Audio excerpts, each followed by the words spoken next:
Hello everyone, welcome back to my podcast Career Change Heal to Lead. Today I got a really amazing interview for you, but those of you who don't know me, who are new to this channel, my name is Stephanie. I'm a career coach and leadership coach, and I help people build a fulfilling career, get success, mental health, and fulfillment all onto the same page. And today I'm talking to Laura, who is one of my mentors, and we will be talking about how important it is to do internal work to create outer success and how you make sure that you actually stay mentally healthy while building really impressive, challenging things in your life. I think it's a really amazing interview. You shouldn't miss this. Enjoy today's episode. Cool. So thanks so much for doing this today. For everybody who's tuning in, this is Laura. She is one of my mentors, actually, who's helped me build up my coaching business. And probably something that you don't know in the business world is that I'm taking advice from someone who's younger than me. Yay! Yeah, she started her entrepreneurial journey really early on. And so I'm really excited to have her on the podcast today because I feel like we have a lot of similarities. And I think the biggest thing that I have seen you do over and over again is to build a career that you enjoy, that's fulfilling and that's successful. And you're kind of staying healthy in the process as well. So I would love to get a bit of your thoughts today, your insights, and all of these different things. So thank you so much for coming in today. Yes, I'm so glad to be here and can't wait to dive into the world of healthy career living with you. Perfect. Sounds good. Would you maybe give people a little bit of a context of like, who are you? What's your business? What do you do? Yeah, my name is Laura and I help people build their online business as a coach or consultant. I have my product is the Coaching Business Academy. And within the academy, I really help people who are at the very beginning of thinking, I want to be a coach, I want to be a consultant, and have no idea what's next. Like, how do I do that? What are the first steps? What's the market I'm going to choose for myself? What's my target group? How do I find my target group? How do I create an offer? What's attractive that really helps the people? All this kind of stuff. Also, like online marketing, selling. Like comfortable selling, like that selling is fun. All these things, that's what I'm doing. Okay, sounds good. And you've not always done this. Like, what was your journey to get to building this business? I think it started kind of early with me being an outsider in school and thinking, what's the meaning of life? What's the meaning of my life? How do I want to live my life? And for me, what was very important, how do people around me influence myself? And when I was 14, I went to the US for 1 year abroad to find out, like, how am I a different person when I switch my surroundings, my people, like totally different culture, different school, different family, everything's different language. My English is kind of rusty, but I hope it works for now. Yeah. So it's been a few years, and this is how it all started and how I realized I'm the creator of my life. Like, my decisions really make up who I am, who I will be, and what kind of life I will live. So this was a very big thing for me, going to America for 1 year. And after that, I knew I will be self-employed. I can't work in a regular company, like being restricted, listening to bosses. That's not what I want. A rebel through and through. So I studied in the Netherlands, international business and management, and didn't really know what kind of business I'm going to do.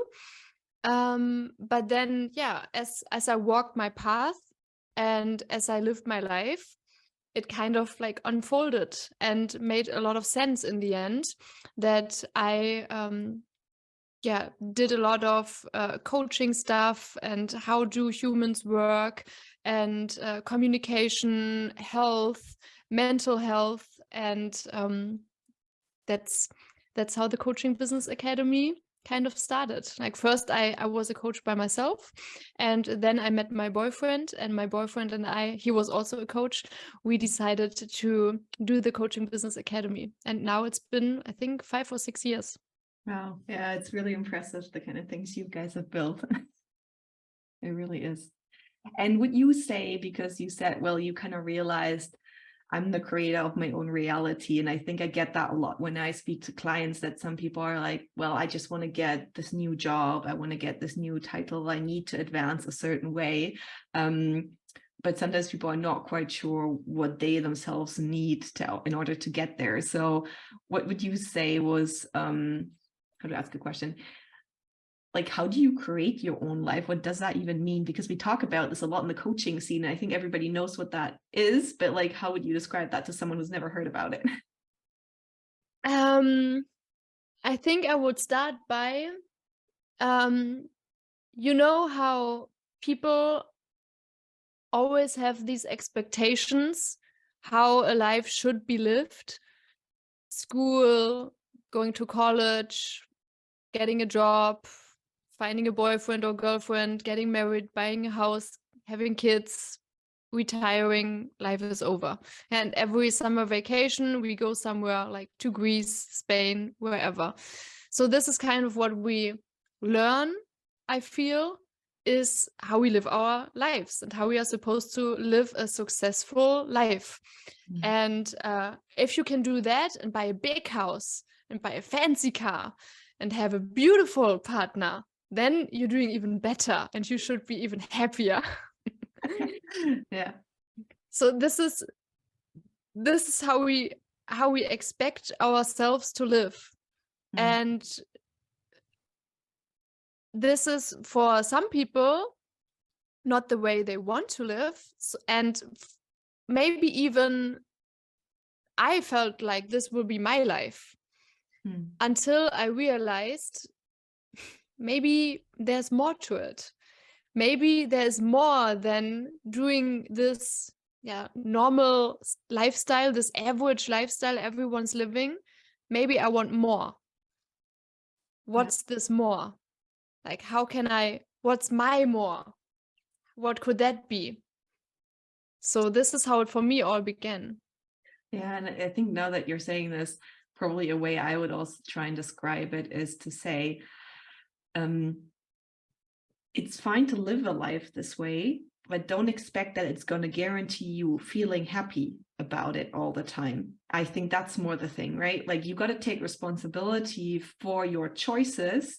And for example, one of the choices I've made in the last year is actually like, okay, I'm going to move away from fancy Cambridge and move to the northern German countryside, which is not as fancy, because I want to be close to my family and I want to have some of these more standard kind of lifestyles. But like, I made a conscious choice, and I also know that it needs more to feel happy and to feel fulfilled. And I think a lot of people think that, oh, on the outside, if I have all these things, then I'm going to be happy. Yes. And most of the time, it's not Okay. the way they are happy. Most of the time, like, I see so many people having this facade, this mask on their face, and on the outside, they live the perfect life. But on the inside, they are empty. Yeah. And there's nothing. And they don't know, like, what's wrong with me? I live a perfect life. Why am I not happy? Yeah. Yeah, and I think that takes different work. And maybe you started doing that work really early on with going abroad to the US and, figuring out like, hey, maybe it's part of my inner attitudes and how I interact with people and all of these things. Yeah. Yes. I think I started really early. Which is good, which means like you started your business early. One question I wanted to ask you, which maybe partly ties into why people are not happy and don't have like a fulfilled lifestyle as well, is that I work with a lot of ambitious people. And like you said, they look successful on the outside, a lot of them. I mean, a lot of my CV looked this way as well. And I would say I've had really happy moments, but also not so happy moments. And a lot of people that I speak to, they're really haunted by like self-doubt, or what we like to call imposter syndrome, you know, this kind of like, am I good enough?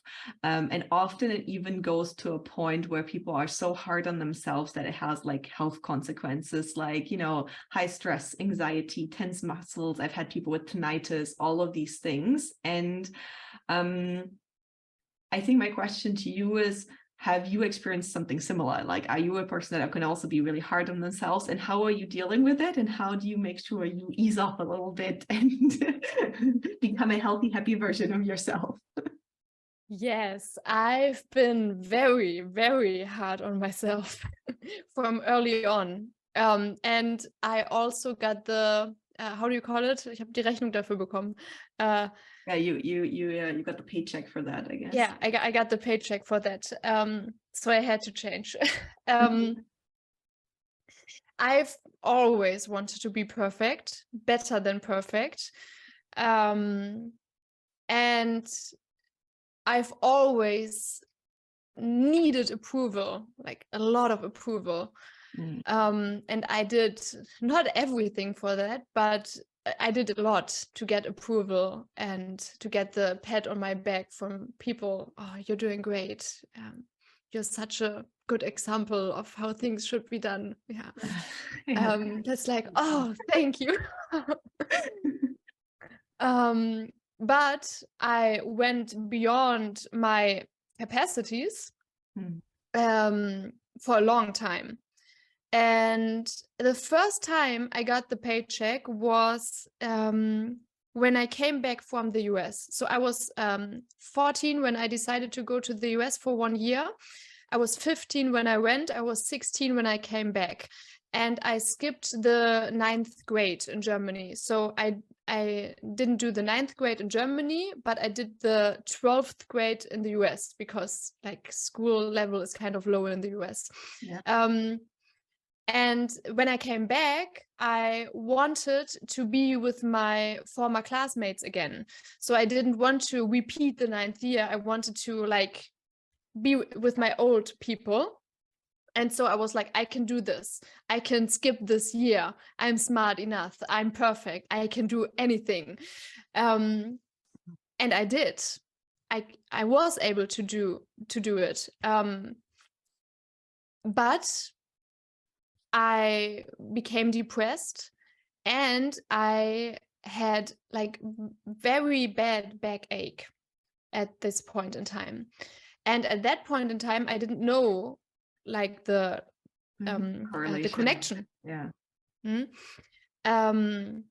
I had migraine also. So it was, my body told me something's not going right here, but I didn't listen.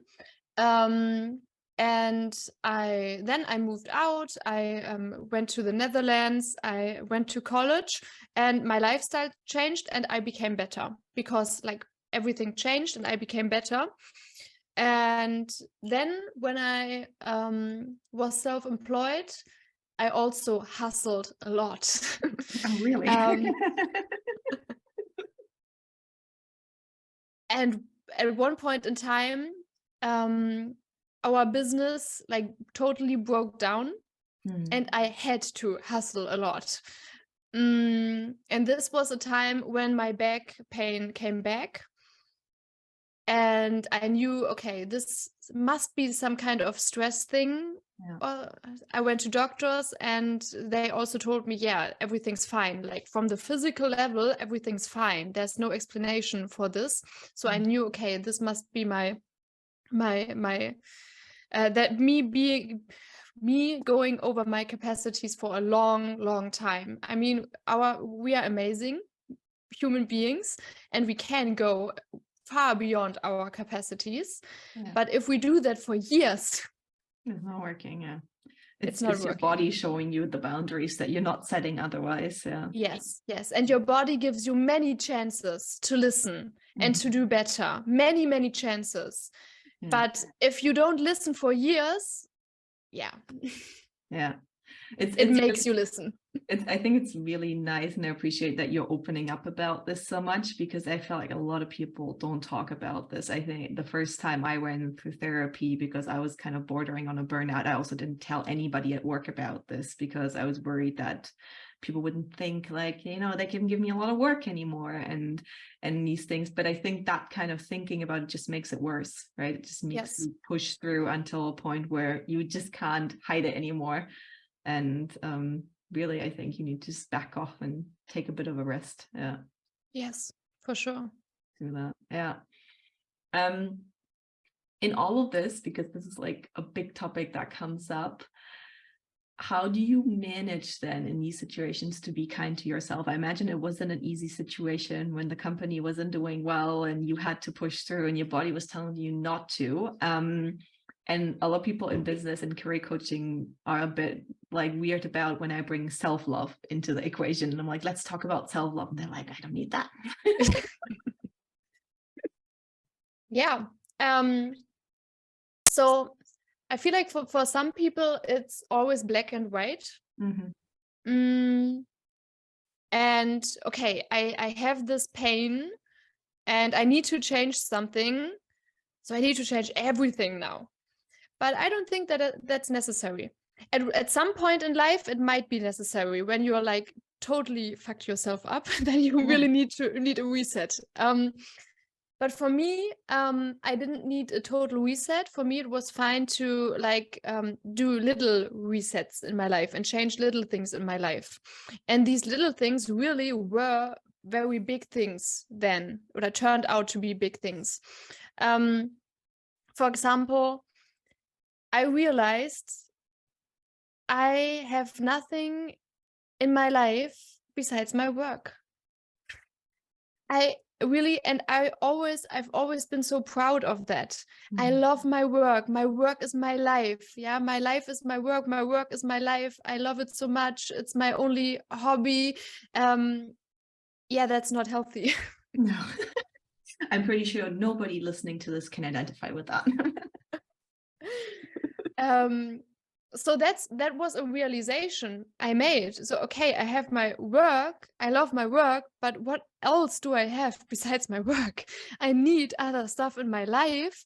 So not everything, my whole life can't depend on my work. That's not healthy. That's not good. That's so much pressure on myself. No wonder I have back pain and I can't hold all that. Mm-hmm. So I started to do other things with my life. Dating my boyfriend, for example, because he's also a workaholic. Mm-hmm. Going on more private dates together, doing things with friends, doing yoga. I integrated yoga in my life. It was so hard for me. I had to hire a yoga teacher visiting me at my place every week, doing one-on-one yoga sessions. Otherwise, I wouldn't do it. Oh, no. But this was very, very healing. Yeah.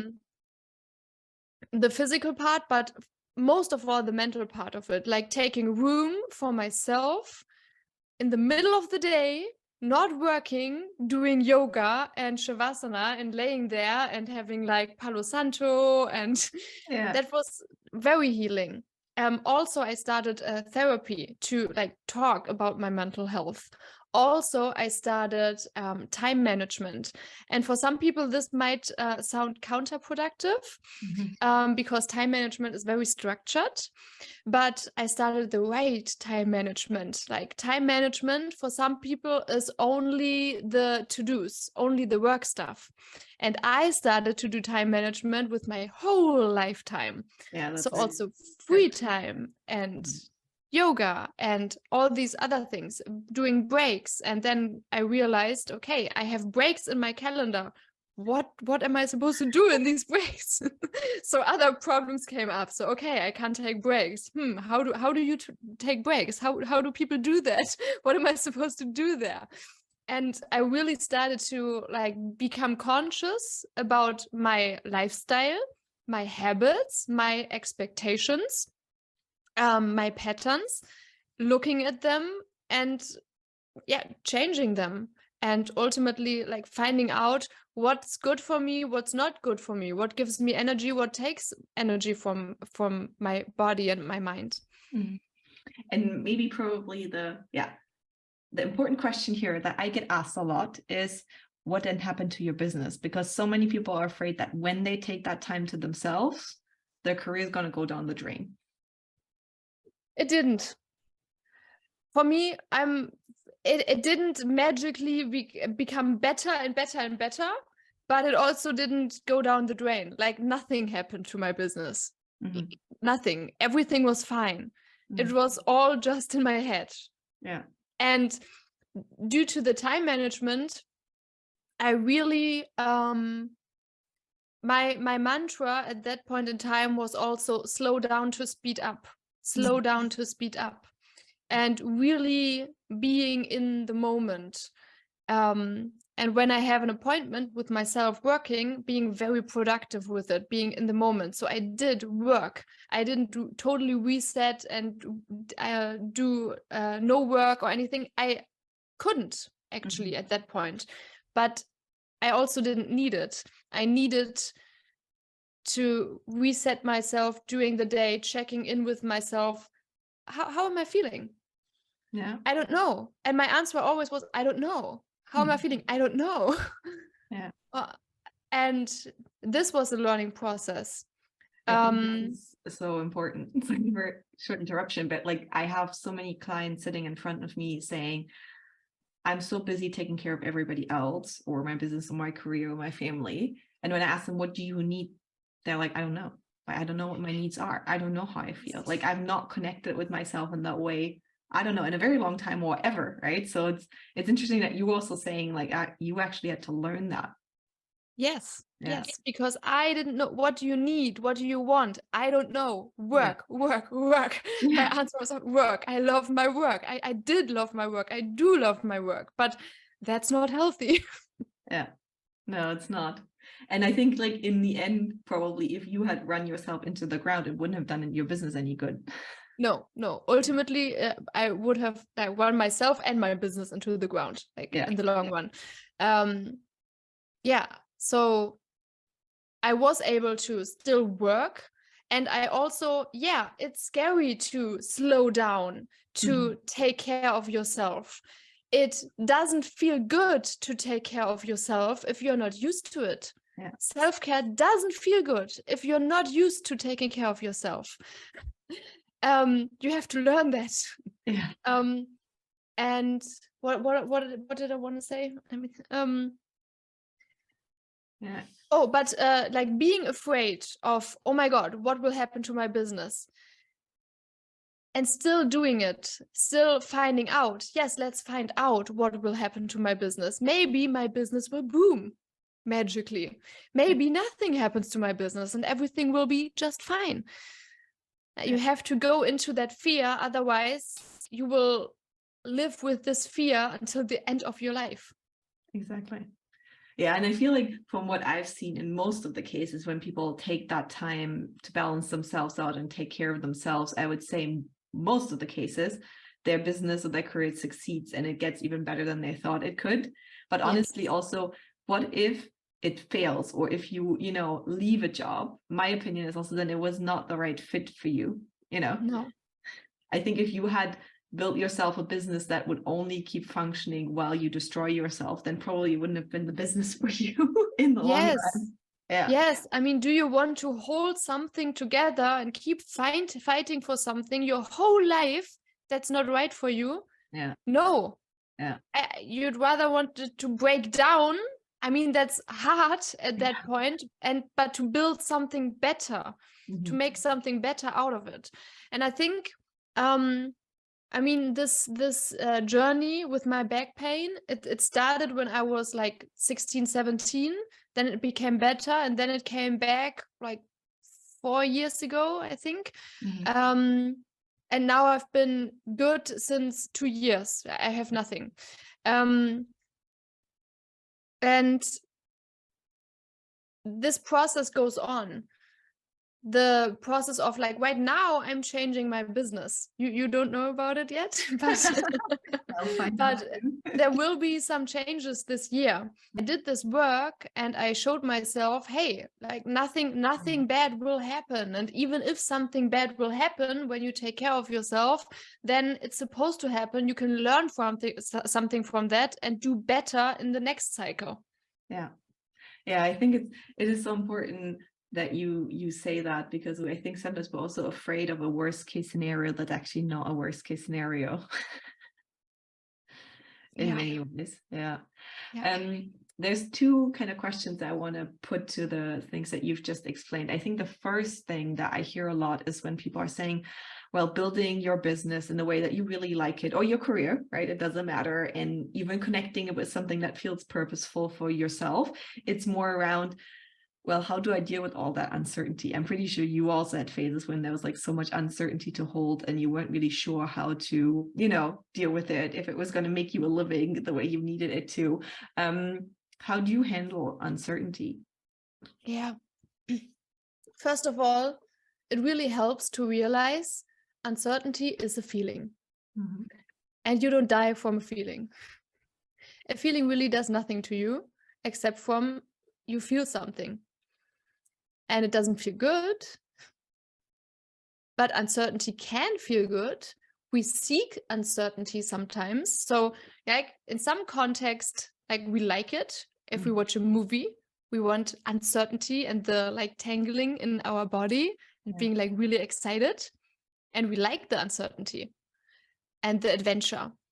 And the uncertainty also of like meeting someone new, you don't really know. No, that's very uncertain. And that makes like a really nice high feeling.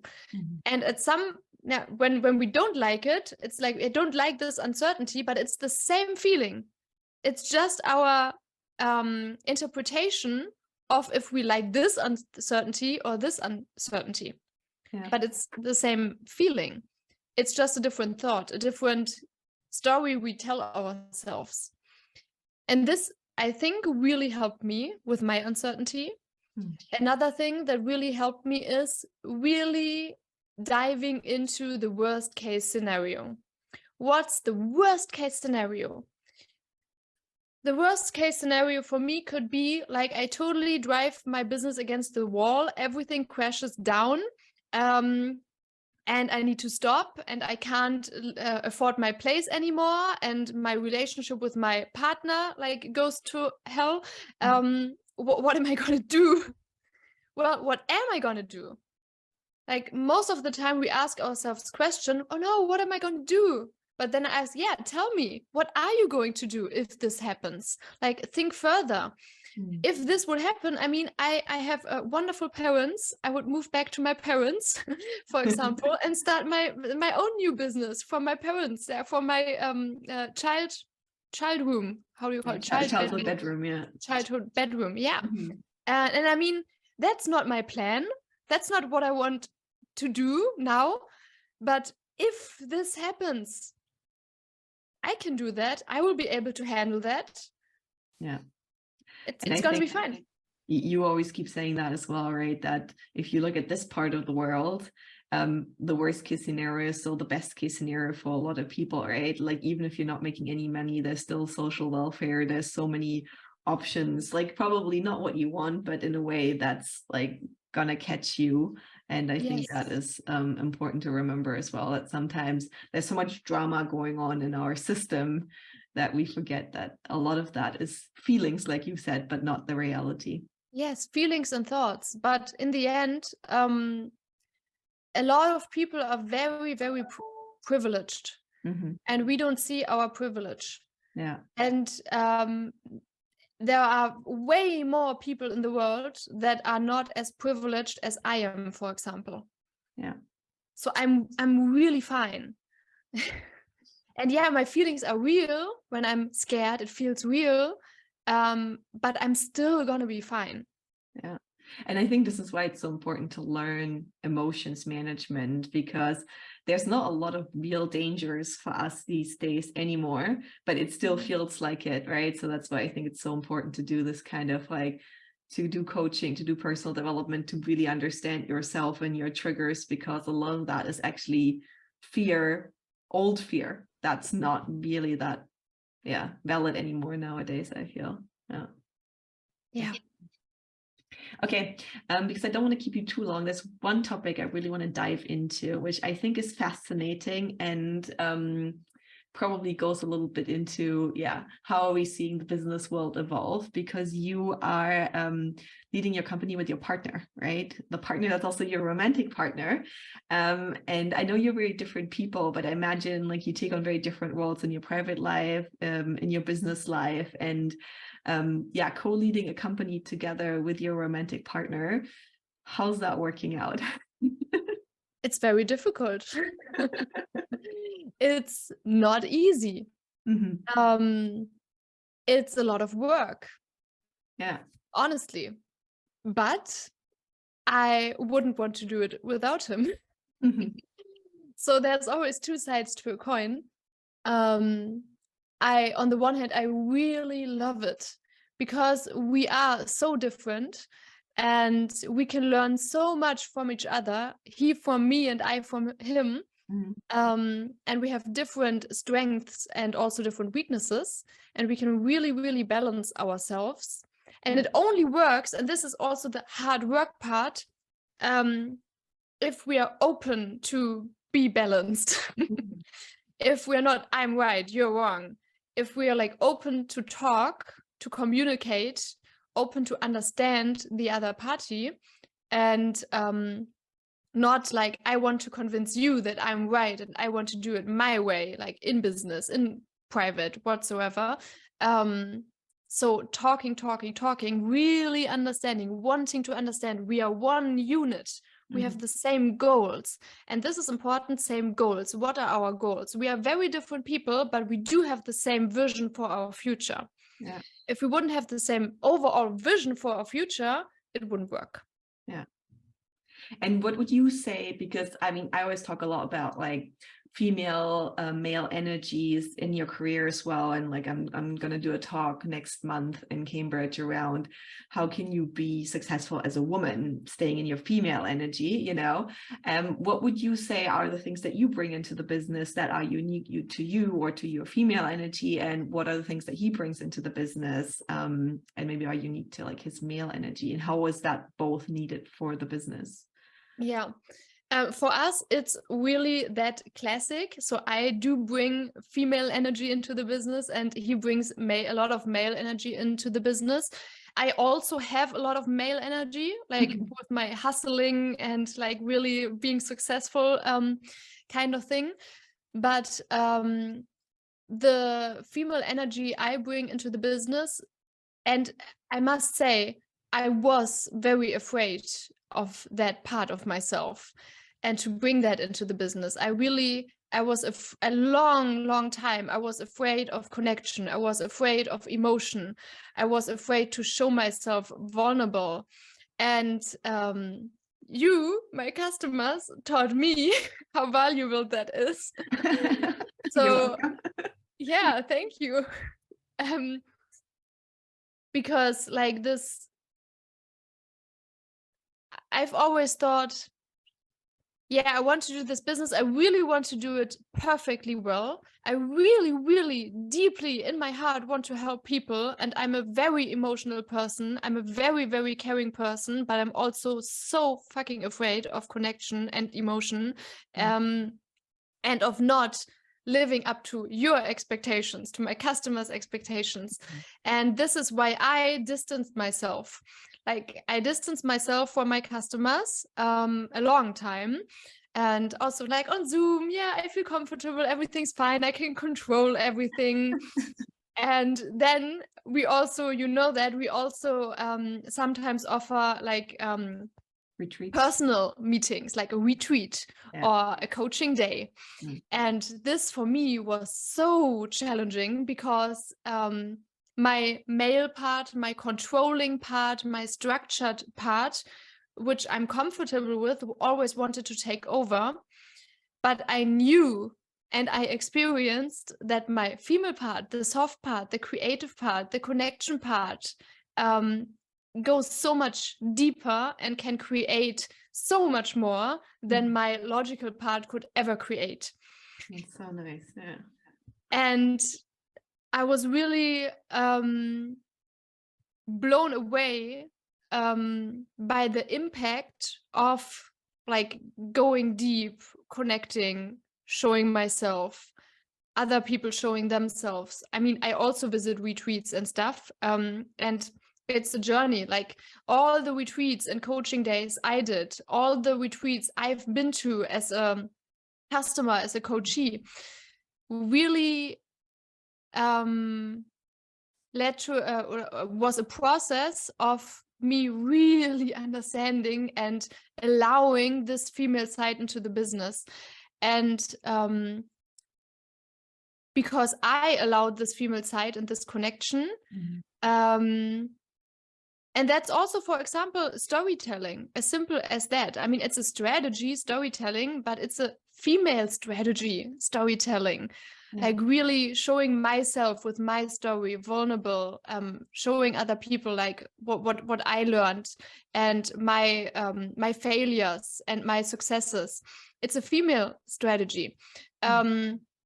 That made Manuel, my partner, realize how big this is, like how important this female energy is, and also like loving to go deeper, connecting on a different level. And that really changed me, him, and it will also change our business in the future.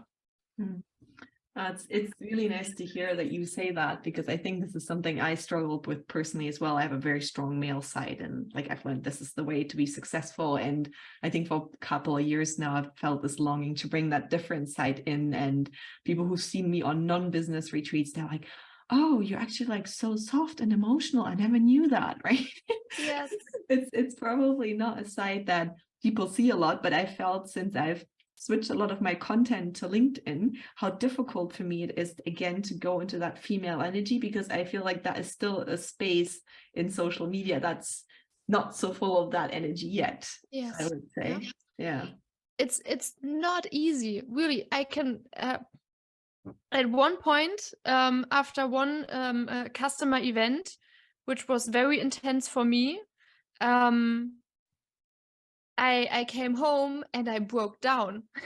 I broke down crying because I couldn't handle my reality and all the emotions within myself. Like I really broke down on the floor. I was crying. I almost couldn't breathe. I was like, what the fuck? Because it was nothing bad happened. It was beautiful.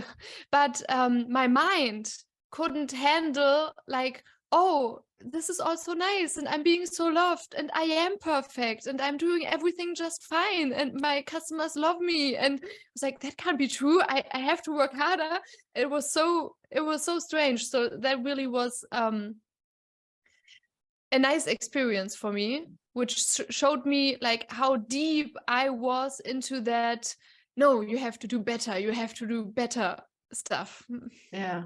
And how, I mean, actually, tapping into your female energy has nothing to do with weakness, but actually in a way it makes you stronger, because it's shown you the things that weren't working for you and for the business, right? And I really would love for that connection in people's minds to be established a bit more, because I still have conversations with people about, oh, but what if I really like show my emotions, doesn't that mean weakness? If I ask for help, if I'm like connecting deeply with people, doesn't that make me weak and like people can attack me in an easier way? And I would love for this kind of stuff to go away over time and to make people realize it's actually the opposite. It's actually like stepping into your strength, right? Yes. It's very, very powerful.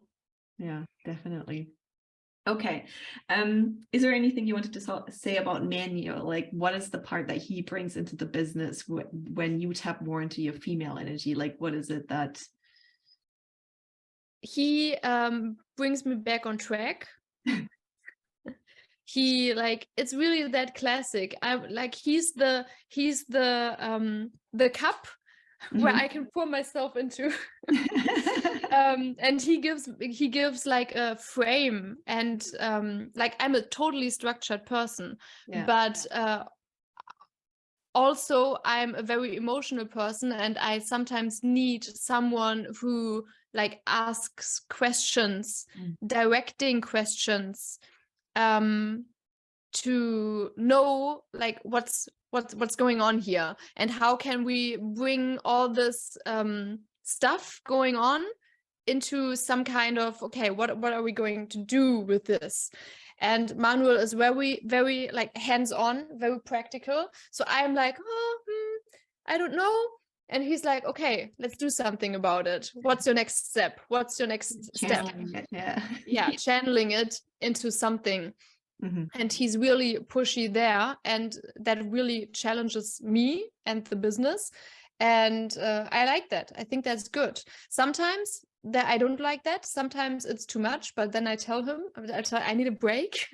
So I'm not going to channel this into action right now. I want to just be right now. And then it's also fine with him. But that's mostly his part, like being like having the overall picture.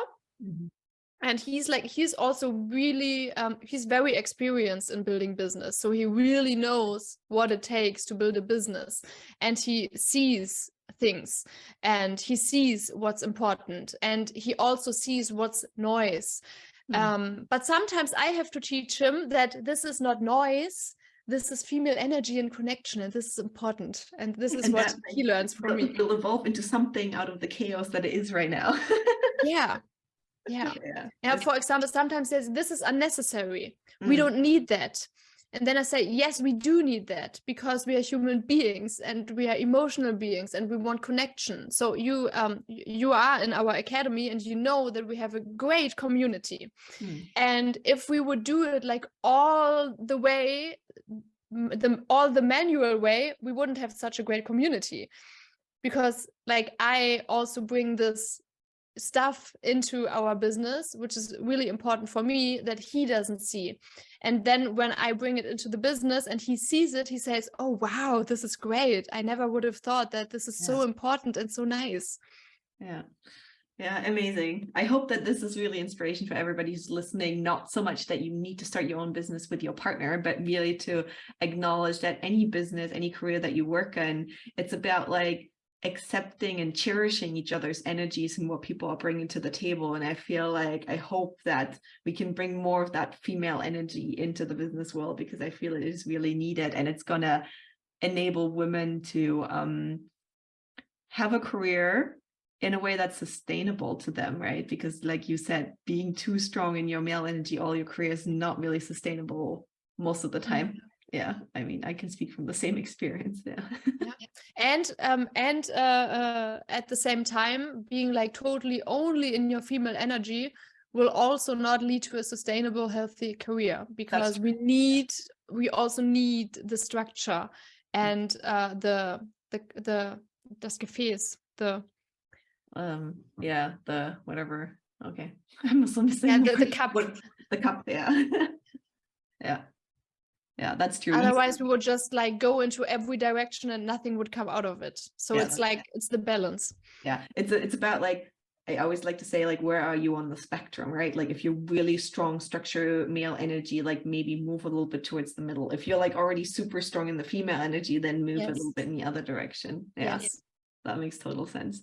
Okay, cool. I have the last question for you, which is, we talked a lot about self-doubt, being too hard on yourself, adjusting your energies. And one of the programs I offer is called Heal to Lead. And sometimes I get asked by people, what does healing even mean? Like, does that mean I'm broken, or what is it that I need, and why do I need healing in order to be a good leader? So I would just love to hear from you. What is healing in your definition? What does that mean, and how specifically have you healed? I would say we all have wounds, some bigger, some smaller. Some are open wounds, and some are like crusty wounds, and some are healed. some healed wounds can rip open again if something happens. And these wounds, like, it could really be anything, but most of the time we have them from our childhood, I would say. And for most people, it's my parents. I felt like my parents didn't love me, or I felt like my parents weren't there. They were always working. And like there is no such thing as perfect parenting. Like in psychology, there's, I think it's called the good parent syndrome or something like that. I've not heard of it. So there is no such thing. And we all, like, I personally think we go through life and we get wounded. We all get traumatized. Every one of us, little traumatas, big traumatas, and that's nothing bad. It's like part of life, and we need to heal to lead, and we need to heal to be, and be in healthy relationships, and be healthy with ourselves. Because if we don't heal these wounds, these traumas, they rip open at the smallest things around us. Like something little happens and it's no big deal, but for us, we're like so hurt. And we are so hurt because this thing from our childhood, or this thing our dad didn't or did do, triggered this other thing, and we can't really be ourselves and be happy and like talk normally to our partner as grown-ups, because within us we are little wounded child. Yeah, like seeking attention and love and approval and being right. And I think that's why it's important to heal. And for me, it's also healing a lot of, I don't have to be perfect. There is no such thing as perfectionism. I'm allowed to make mistakes. That's nothing bad to make mistakes. That's a big thing for me. And also I need to heal from always being busy. Always being busy, like I couldn't be without doing anything. I always had to do something. And I need to heal from that, because that's like a thing, a little wound that I had from my past, from how my parents lived their life, and what I learned from them.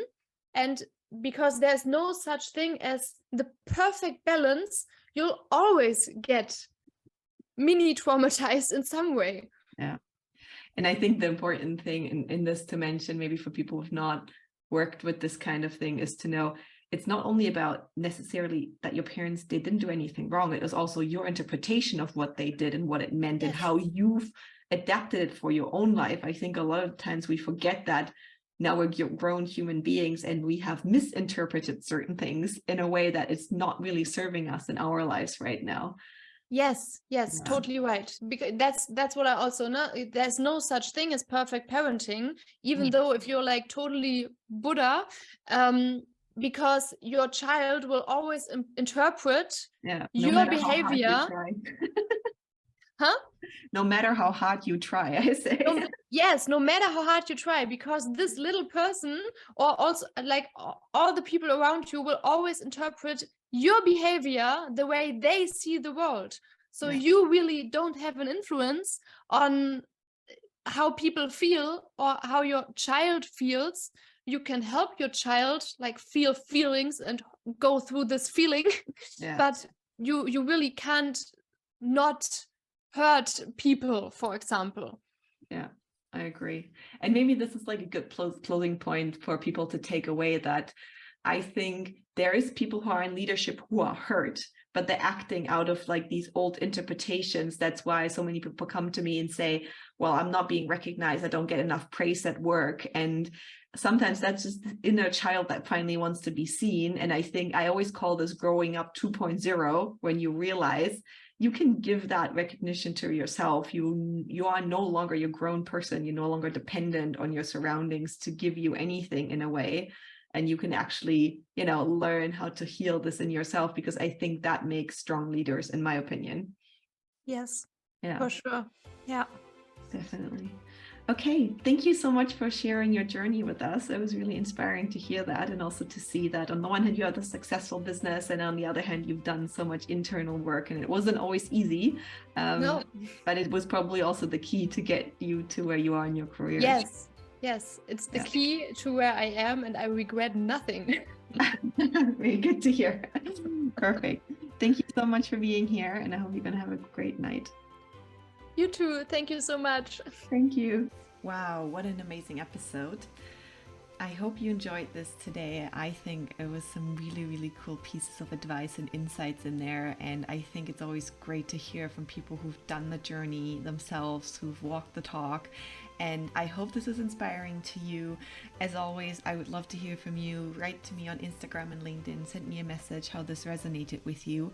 And of course, if this has sparked anything in you and you're like, oh, maybe I want some support in the way I'm building my career currently, or the way I am growing into my leadership position, then please reach out to me. I will drop all the details for you in the show notes. And I would love to hear from you. Have a beautiful day. And thank you so much for tuning in and sharing your time with me today.